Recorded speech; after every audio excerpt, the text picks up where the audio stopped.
في يوم 26 يوليو عام 1952 تنازل الملك فاروق عن حكم مصر وغادر البلاد وتوجه إلى إيطاليا. ولكن الغريب إن محمد نجيب قائد تنظيم الضباط الأحرار أخذ لانش حربي سريع وأسرع في الإبحار خلف الملك فاروق قبل ما يوصل إيطاليا، رغم إن زمايله حذروه من إن هو قد يعرض حياته للخطر، لأن ممكن حامية الملك اللي موجودة على اليخت تطلق عليه النار هو ورفقائه. ولكن صمم محمد نجيب إن هو يلحق الملك فاروق قبل ما يوصل لإيطاليا. يا ترى إيه السبب اللي يخليه عرض حياته للخطر، وليه كان عايز يلحق الملك فاروق؟ سنتعرف، تابعونا.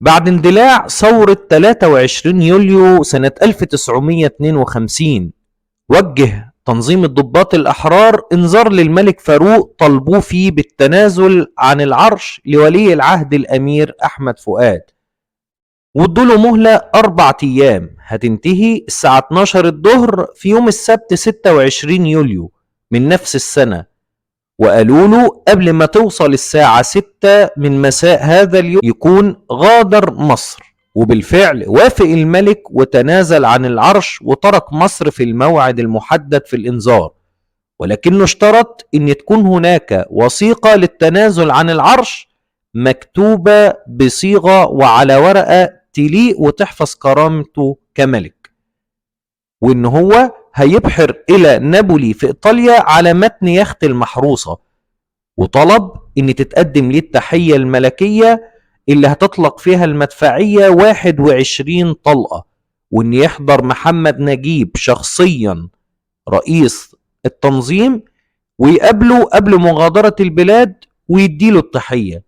وفعلا تمت الموافقة، وفي الميعاد المحدد غادر فاروق من قصر راس التين بالاسكندرية على متن اليخت الملكي المحروسة، وهو نفس اليخت اللي غادر عليه قبل كده جده الخديوي اسماعيل بعد عزله عن الحكم. وتعهد فاروق ان هو هيرجع لهم يخت المحروسة اول ما يوصل لميناء نابولي بايطاليا.